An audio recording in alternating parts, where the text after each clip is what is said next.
Hello friends, स्वागत है आप सभी का अपने channel NGS Nitish math class में। आज के इस वीडियो में हम लोग देखने वाले हैं क्लास 10th का जो हिंदी का जो सेकंड पार्ट है, जिसका के नाम है 20 के दांत, जिसके कि लेखक नलिनी बिलोचन शर्मा जी हैं।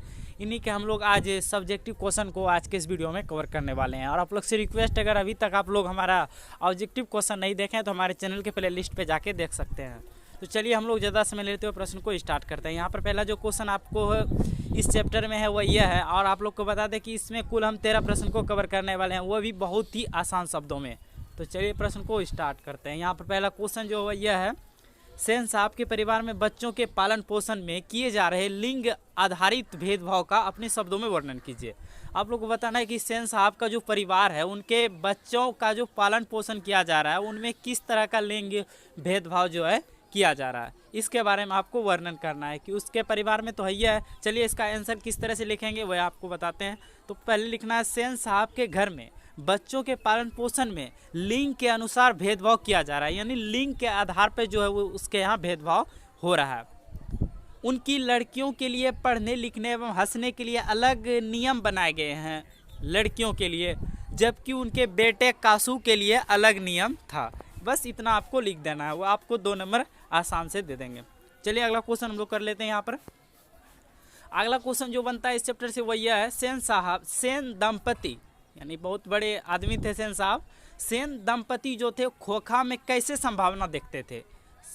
सेन साहब जो है अपने बेटे खोखा में कैसे संभावना देखते थे, और उन संभावनाओं के लिए उन्होंने उसकी कैसी शिक्षा तय की थी।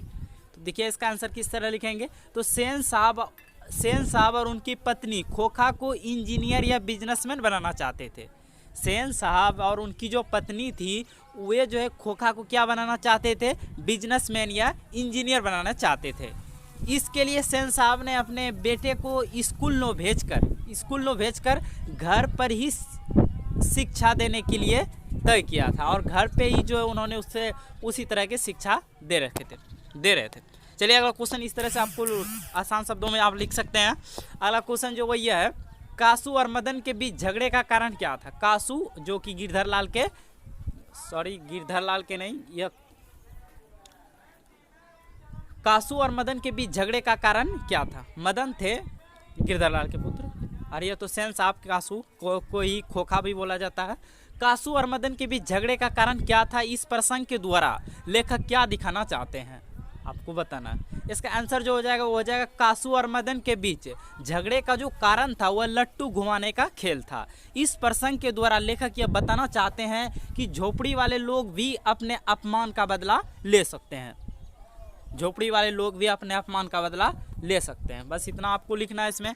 अगला क्वेश्चन कर लेते हैं हम लोग। अगला जो चौथा प्रश्न बनता है इस चैप्टर से वो यह है, 20 के दांत शीर्षक कहानी का नायक कौन है, और तर्कपूर्वक उत्तर दीजिए। कि आपके अनुसार जो है 20 के दांत कहानी शीर्षक जो है इनका नायक कौन है, और तर्कसंगत बताना है आपको। तो इसका आंसर लिखेंगे, 20 के दांत कहानी में मदन ऐसा पात्र है जो अहंकारी के अहंकार को नहीं शान करता है, बल्कि उसका स्वाभिमान जागृत होता है, और वह खोखा जैसे बालक को ठोकर देकर बरसों से दबे अपने पिता की आंखें भी खोल देता है। संपूर्ण कहानी में मदन की क्रांतिकारी भूमिका है, अतः इसका नायक कौन है? मदन है।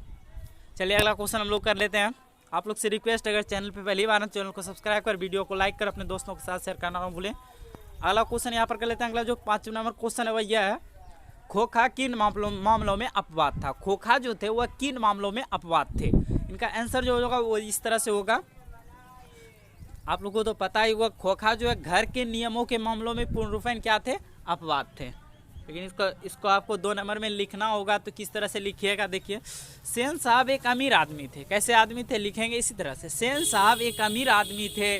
खोखा उनके बुढ़ापे का आंखों का तारा था, इसलिए मिसेज सेन ने उसे काफ़ी छूट दे रखी थी। खोखा जीवन के नियमों का जैसे अपवाद था, और इसलिए यह भी स्वाभाविक था कि वह घर के नियमों का भी अपवाद था। चलिए अगला क्वेश्चन हम लोग कर लेते हैं। यहाँ पर अगला जो 6वां नंबर प्रश्न हमारा वह यह है कि 20 के दांत शीर्षक की सार्थकता स्पष्ट कीजिए। कि सार्थक सही में 20 के दांत में आखिर क्या है, क्या ये बताना चाह रहे हैं इस कहानी के माध्यम से हमें। तो 20 के दांत शीर्षक महल और झोपड़ी की लड़ाई की कहानी है। कैसी कहानी है? महल और झोपड़ी की लड़ाई की कहानी है। मदन द्वारा पीटे जाने पर खोखा के जो दांत टूट जाते हैं वे अमीरों की प्रदर्शन पीड़िता और गरीबों पर उनके अत्याचार के विरुद्ध एक चेतावनी है।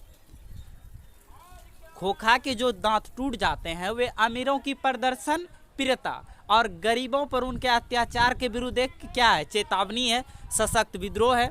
यही इस कहानी का लक्ष्य है। अतः निसंदेह कहा जा सकता है कि 20 के दांत इस दृष्टि से बड़ा ही सार्थक है।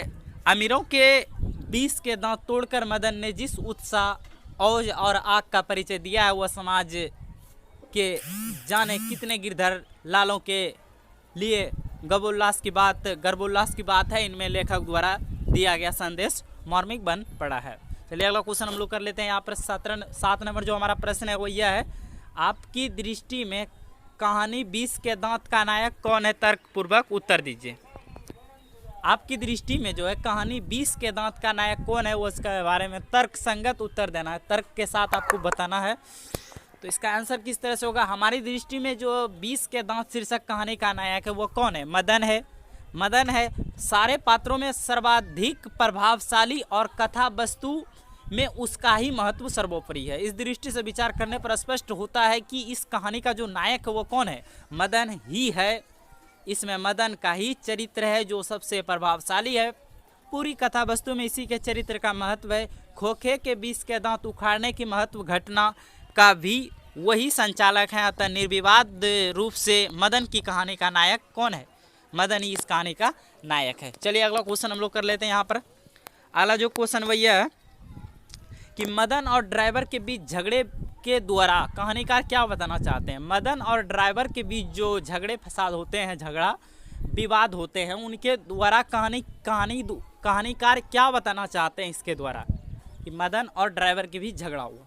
इनका आंसर होगा मदन और ड्राइवर के बीच विवाद का कारण विवाद द्वारा कहानीकार बताना चाहते हैं। इस तरह से लिखना कि मदन और ड्राइवर के बीच विवाद के द्वारा कहानीकार बताना चाहते हैं कि अपने पर किए गए अत्याचार का विरोध करना पाप नहीं है।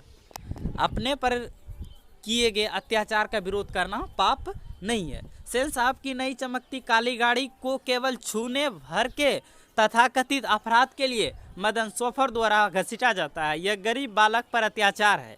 मदन द्वारा उसका मुकाबला करना अत्याचारों पर विजय प्राप्त करने का प्रयास है। बस इतना आपको लिखना है। अगला क्वेश्चन यहाँ पर 9 नंबर जो हमारा प्रश्न बनता है वो यह है, आरंभ से ही कहानीकार को स्वर व्यंग्यपूर्ण है ऐसे कुछ प्रमाण उपस्थित करें। 20 के दांत कहानी के प्रारंभ में मोटर कार की बात की प्रस्तुति व्यंग्यात्मक शैली में है कि 20 के दांत कहानी जब प्रारंभ होते हैं तो उसी समय मोटर कार की जो है बातें प्रस्तुत की जाती है। तो यह क्या है? तो यह व्यंग्यात्मक है, व्यंग्यात्मक शैली में। उनके लड़कियों के गुणों की चर्चा सेन साहब द्वारा खोखा को एक इंजीनियर के रूप में देखना, उसकी हमेशा प्रशंसा करना भी लेखक का क्या है? व्यंग्य ही है। क्योंकि ये जो हमेशा सोचते हैं कि हमारा जो बेटा है खोखा ये इंजीनियर होगा, बिजनेसमैन बनेगा।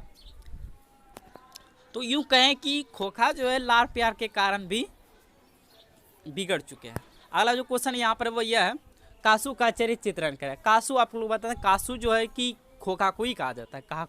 खोखा का ही दूसरा नाम क्या है? कासू। तो कासू का चरित्र चित्रण करें तो कासू सेन साहब के बुढ़ापे का आंखों का तारा था। कासू जो थे वह सेन साहब के बुढ़ापे की आंखों का तारा था। सेन साहब उसे इंजीनियर या बिजनेसमैन बनाना चाहते थे।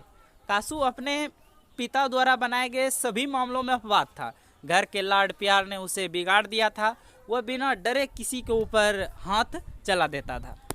तो लाड़ प्यार में बिगड़ा था।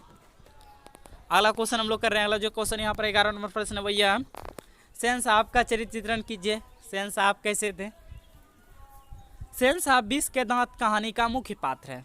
सेन साहब 20 के दांत कहानी का मुख्य पात्र है। सेन साहब की 5 पुत्रियां और 1 पुत्र हैं। वे अपने बच्चों के लिए घर पर अलग अलग नियम बनाए हैं। वह अपने बेटे में बुढ़ापे का सहारा देखते हैं। चलिए अगला क्वेश्चन हम लोग कर लेते हैं। यहाँ पर मदन का चरित्र चित्रण कीजिए। इसमें से दोस्तों आप लोग को बता दें कि इसमें एक किसी न किसी का आपको चरित्र चित्रण करने के लिए कहा ही जाएगा। मदन हो जाए गिरधर लाल हो जाए, कासू हो जाए या सेन साहब हो जाए। चलिए अगला क्वेश्चन है, मदन का चरित्र चित्रण करें। तो मदन 20 के दांत कहानी का सबसे प्रमुख पात्र है। यह इस कहानी का नायक है। यह बिना डरे सेन साहब के ड्राइवर का विरोध करता है एवं जब कासू इसके साथ गली में खेलने आता है तो मदन उसे लड़ाई कर उसके 2 दांत तोड़ देते हैं। अगला क्वेश्चन हम लोग कर रहे हैं यहाँ पर। अगला जो क्वेश्चन भैया है, गिरधर लाल का चरित्र चित्रण करें। गिरधर लाल का चरित्र चित्रण करें। तो गिरधर लाल 20 के दांत कहानी का एक मुख्य पात्र है। यह सेन साहब का किरानी और मदन का पिता है। मदन के द्वारा सेन साहब के बेटे से लड़ाई करने पर गिरधर लाल को काम से निकाल दिया जाता है। तो दोस्तों यह थे इस 20 के दांत चैप्टर के मोस्ट 13 सब्जेक्टिव क्वेश्चन। वीडियो अच्छा लगा तो वीडियो को लाइक करें और अपने दोस्तों के साथ शेयर करना न भूलें और चैनल पर पहली बार है चैनल को सब्सक्राइब करें। मिलते हैं इस तरह के आप लोग से रिक्वेस्ट, अगर इससे पहले का सेट आप लोग नहीं देखें तो हमारे चैनल के प्ले लिस्ट पर जाके देख सकते हैं। इसका सब ऑब्जेक्टिव क्वेश्चन आपको मिल जाएगा। तब तक के लिए जय हिंद।